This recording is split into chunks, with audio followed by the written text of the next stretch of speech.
Close your eyes for just a moment. Picture a Saturday night in 1968. The television is on. Your family is in the living room. And sometime around midnight, the programming ends. Not a streaming menu. Not an algorithm deciding what you should feel next. Just a test pattern. And then silence. And whoever was still awake, maybe your father, maybe your mother, reached over and turned it off. Not because someone told them to, but because the day was simply done. There was something almost ceremonial about it. The television going dark, the house settling into quiet. A quiet that nobody needed to fill. Nobody reached for a phone. Nobody put on a podcast. The silence was enough. If that image made something in your chest unclench, if it felt, for just a second, like exhaling after holding your breath for years, then stay with me. Because what I'm about to share with you will change how you see yourself. I want to ask you something honestly. When was the last time someone called you stubborn, or old-fashioned, or slow to adapt? When was the last time a younger colleague looked at you, maybe not unkindly, but with a kind of patient tolerance, as if your way of doing things was a charming relic of a simpler time? It happens more than you'd like to admit. You take your time making decisions, and the world calls it hesitation. You keep your phone on silent most of the day, and people assume something is wrong with you. You prefer a long conversation over a string of text messages, and somehow, that makes you difficult. You built things, real things. You showed up to jobs for decades. You raised children without GPS, without parenting apps, without constant surveillance. You maintained friendships that lasted 40 years. You wrote letters. You waited. You were patient with a patience the modern world has completely forgotten how to measure. And now the world looks at you and says, you need to keep up. I want to tell you something that psychologists call temporal dissonance. It's the specific discomfort of living in a time that doesn't match your psychological wiring.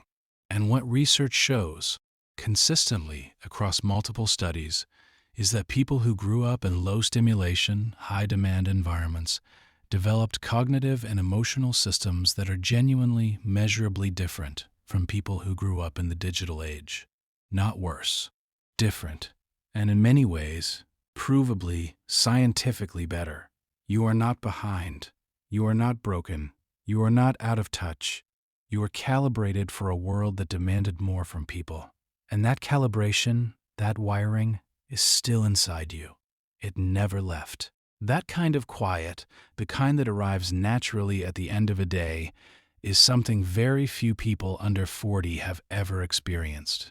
Let's talk about your brain, specifically how it processes information. There is a well-documented phenomenon in cognitive neuroscience called deep processing, the ability to engage with information slowly, to let it settle, to connect it to existing knowledge before forming an opinion or making a decision. It is the cognitive opposite of reactive scrolling. People who grew up before the internet developed this capacity naturally, not because they were smarter, but because the environment demanded it. You couldn't Google the answer.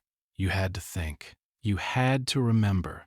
You had to reason through things with the information you already had. Neurologist Marianne Wolf describes how deep literacy, the kind developed through long-form reading, through patience, through sustained attention, creates neural pathways that are architecturally different from brains shaped by rapid media consumption. Longer, more connected, more capable of nuance. You developed those pathways. You read books because there was nothing else to do on a Tuesday evening. You sat with your thoughts. You worked through problems without the dopamine shortcut of a quick search. The world calls this slow. Science calls it deep. There is a difference between a brain that processes quickly and a brain that processes well. You have the second kind. And in a world drowning in fast, shallow information, that is not a limitation. That is an extraordinary advantage. Think about what it actually means to sit with a problem, not to skim the first result, not to scroll past the discomfort when it gets difficult, but to stay with it, To live inside a question long enough that the answer begins to emerge from the inside rather than being handed to you from the outside. That is what you did. Every time you could not find the answer immediately, you did not panic. You waited. You thought. You came back to it. That is not a limitation of your generation. That is one of the most sophisticated cognitive skills a human being can develop. And you built it without trying, simply by existing in a world that did not offer you the shortcut. Now let's talk about how you love people, because it is different from how younger generations love people. And I mean that as the highest possible compliment. Psychologists who study attachment have identified something they call secure attachment continuity. It is the capacity to maintain emotional investment in relationships across long periods of time, even when those relationships are difficult, even when they require sacrifice, even when the easier option would be to walk away. Your generation has it, and the research shows this capacity is a neurological pattern developed in environments where commitment was modeled, expected, and rewarded. You watched your parents stay married for decades, not because it was always easy, but because staying was what you did. You watched your father go to the same job for 30 years, not because every day was fulfilling, but because reliability was a form of love. And you internalized that. It became your wiring. When you commit to something, a person, a cause, a belief, you mean it. You don't hedge your bets. You don't keep your options open. You show up, fully, consistently, without requiring a constant stream of validation to maintain your loyalty. The modern world calls this stubborn. It calls it inflexible. It suggests that keeping your options open is a sign of intelligence. But there is a very important difference between keeping your options open and refusing to commit to anything deeply enough to find out what it can become. But what it actually is, neurologically, measurably, provably, is a sophisticated and deeply human attachment system, operating exactly as it was designed. You are not rigid. You are rooted. There is a profound difference. And finally, let's talk about the quiet. Because I know you like it, and I know the modern world makes you feel like something is wrong with you for liking it. You don't need background noise to feel comfortable. You can sit in a room without checking your phone every 4 minutes. You can drive for an hour without a podcast. You can eat a meal alone and feel completely at peace. That is not antisocial behavior. That is not depression. That is not loneliness wearing a disguise. That is a regulated nervous system. Research on sensory habituation shows that people who grew up in low-stimulation environments developed a higher resting tolerance for silence, meaning their nervous systems do not interpret quiet as a threat. They are not driven to fill it. In contrast, research on digital natives shows significantly higher rates of stimulation dependency, the neurological need for constant external input to maintain a baseline sense of comfort. Your comfort with silence is evidence of a nervous system that can regulate itself without external crutches. In clinical psychology, that is considered a marker of emotional resilience, cognitive stability, and long-term mental health. The world tells you to be more connected. Your nervous system is trying to tell you you are connected enough. So let's come back to where we started. The test pattern. The silence, the television, turning off because the day was done. That world made demands the modern world has quietly stopped making. It demanded patience. It demanded presence. It demanded that you sit with discomfort long enough to understand it. Instead of scrolling past it, it demanded that you commit before you were certain.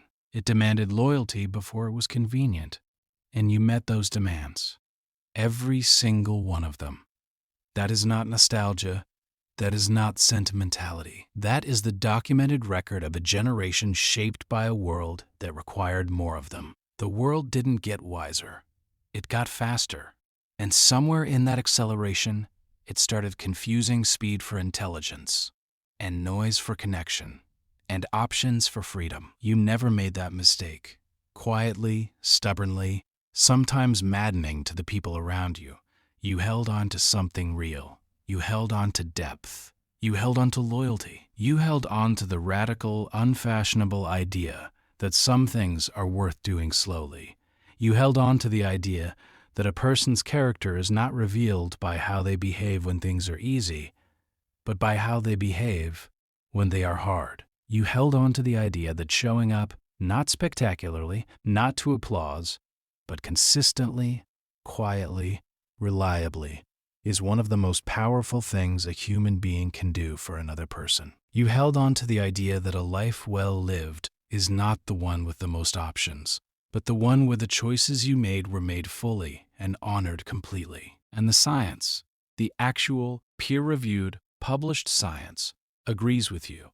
Your patience is not a personality flaw. Your loyalty is not naivety.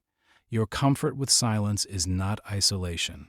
It is wisdom, measurable, provable, extraordinary wisdom. And you earned every bit of it. If you've been walking through the last decade feeling quietly out of step, feeling like the world moved on and forgot to tell you it was a good thing, I want you to hear this clearly.